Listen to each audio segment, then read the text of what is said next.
taking some Valentine's Day nails. I just removed my past nail. I was more in the mood for a medium round nail. Apri's Gel X nail extensions are my favorite nail extensions. They do have cheaper ones on Amazon that are also really good, but I always gravitate towards using the Apri's because they're just so much stronger and they last so much longer. I always forget to size up my nails first, and I run into having to do it when I have like primer on my nails or gel and it's always sticky. Thankfully today I remember to do it first. If one is too big or too small, I always pick the bigger one and then file the sides to fit my nail. And some nail extensions don't fit a lot of people's shape of like the cuticle. Some people have more of a square type of cuticle and some are more round. Filing it beforehand makes the whole application process so much easier. So now I'm going to be taking my drill just on a really low setting with a sanding band, etching the inside of all of the gel extensions, and this is just going to really help the longevity of the nails. I've not done this and done this so many times, and my nails always last longer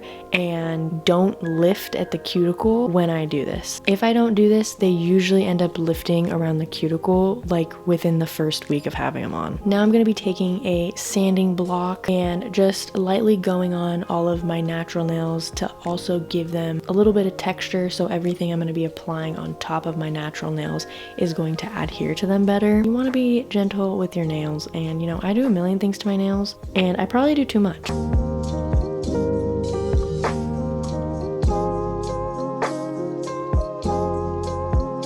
Now taking an alcohol wipe and rubbing all of the powder, if I had lotion or oil or anything on my fingers to get rid of all that. That can all kind of get in the way of all the products that we're going to apply, and then that can also lead to your nails popping off, lifting. Now I'm going to be going in with primer and applying that to all of my nails. Yes, you can go in with dehydrator beforehand, but honestly, from what I've noticed, dehydrator is like pretty much rubbing alcohol. If you're going in with a rubbing alcohol wipe, I don't really see the reason to like go in with a dehydrator as well. Primer is just another step that helps everything adhere better. I know it can be confusing since it says nail glue on it, but it is gel. Beetles just says nail glue on it for some reason. I'm going to be applying one layer of that to all of my natural nails.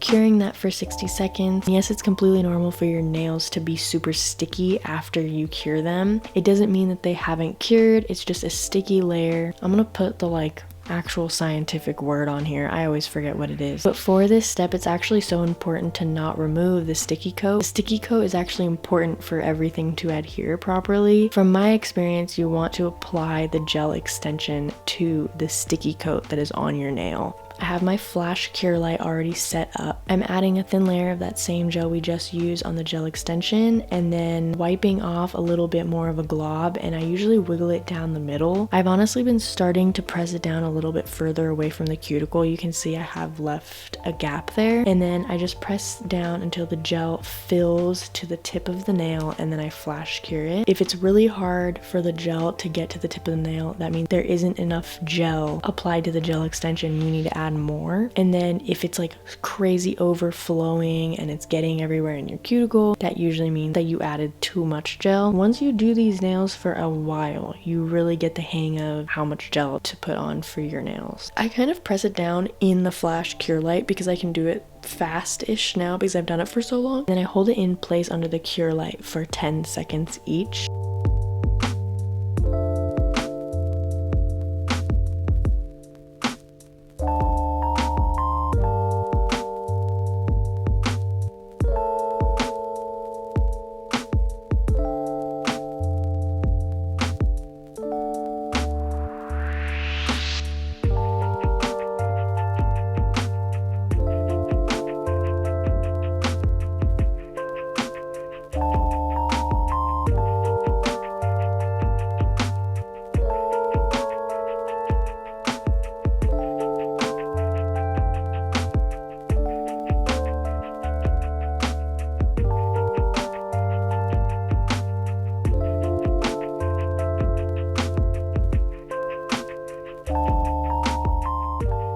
And then after I've applied all of those, I cure them again in a big UV light for another 60 seconds. This is so important because flash cure lights is just curing it super quickly and it's not like fully cured. If you don't cure it in a big UV light, you can get an allergic reaction from it not being cured all the way, and that can lead to contact dermatitis, which doesn't have a cure. Like if you get contact dermatitis to gel, you are going to be allergic to gel for your whole entire life. So that is why I stress that so much, to really make sure you're curing the gel. I'm gonna do all of that to my other hand.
This is literally one of my favorite nail bits on the face of the planet. It's just this little pointed ceramic nail bit, and I take it probably on like a speed 9. I started off really slow with the drill, but the more experience I got with it, I can get away with going on higher levels now. I always make sure that the nail bit is very flat on my nail. You don't want to point the tip like down into your finger, if that makes sense, because it's just so much easier to slip and drill too much on your natural nail. When doing this, you don't want to drill your actual nail. You just want to be drilling the gel extension and blending it into your nail. I cannot do gel X nails without doing this step. If I do, my nails will pop off in a week. This step is what really makes my nails last. This is what it looks like after I have completely blended the tip into my natural nail. I know you guys can't feel my nails, but when you feel it, it feels very smooth. You don't feel bump or anything. And then this is also the point in time, if when applying your gel extensions, if a little bit of gel squirted out on the sides or on your cuticle, you can get it off with this tool as well.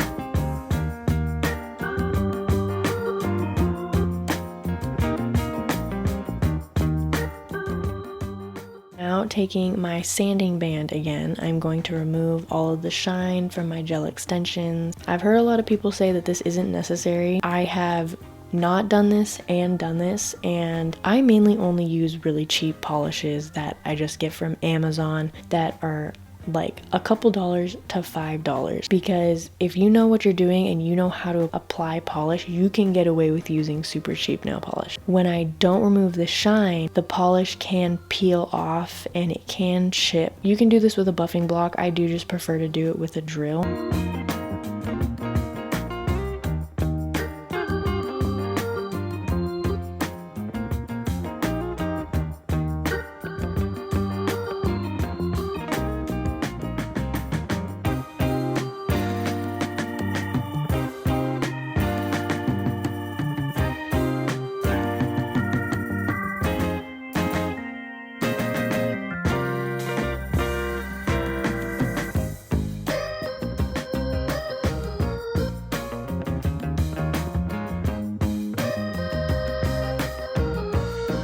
For the most part, gel extensions look great just like this, and you can go and paint them, but I prefer my nails to be a little bit skinnier. You know, I probably file my nails on the sides too much. I can't help it. I love the way it looks, and my hands feel so much more feminine when they're skinnier. It's such a pet peeve when my nails are like thick. I hate it so much. I just take my file and file on the sides, and I just make sure everything is smooth.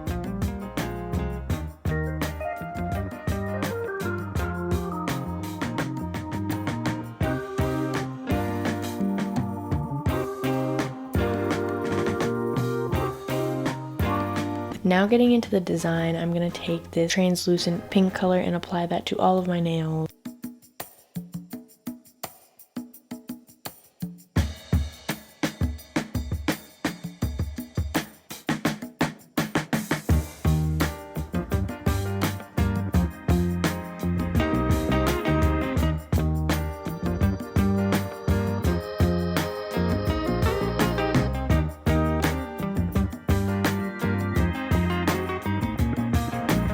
And then now going in with another translucent pink color, but this one is a little bit lighter. I wanted more of a pinky background of the nail than nude.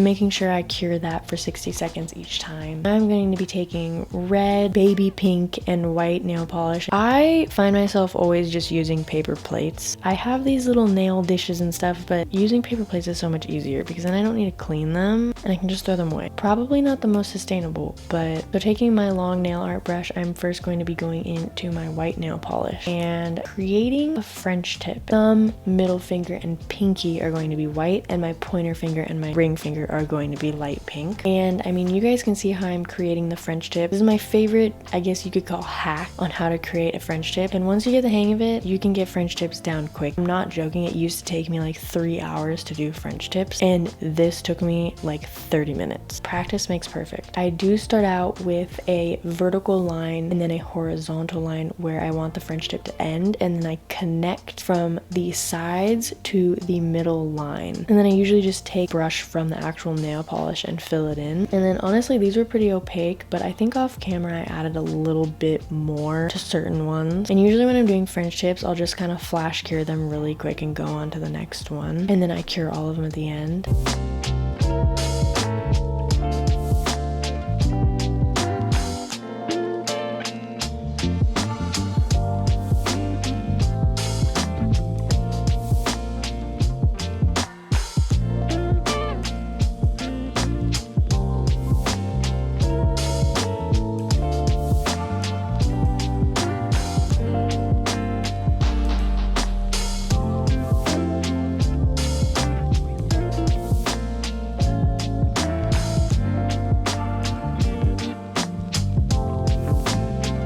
I have got teeny tiny hearts down. Taking my red nail polish and a teeny tiny dotting tool, I start making a dot and I swipe it down. And then next to it, I do the same exact thing and connect it, and it makes a heart.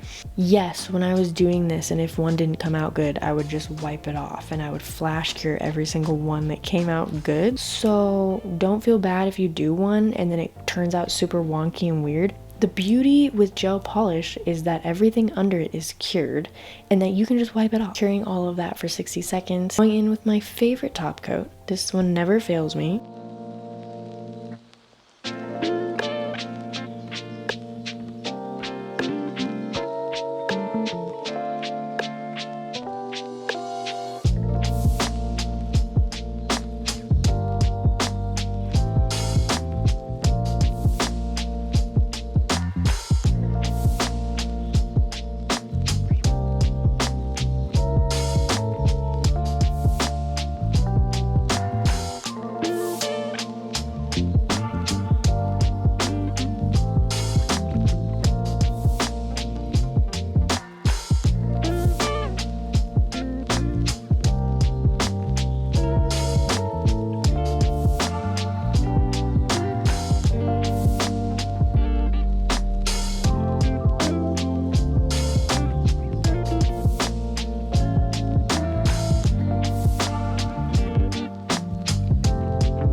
Now I'm going in and removing that sticky coat with a rubbing alcohol pad.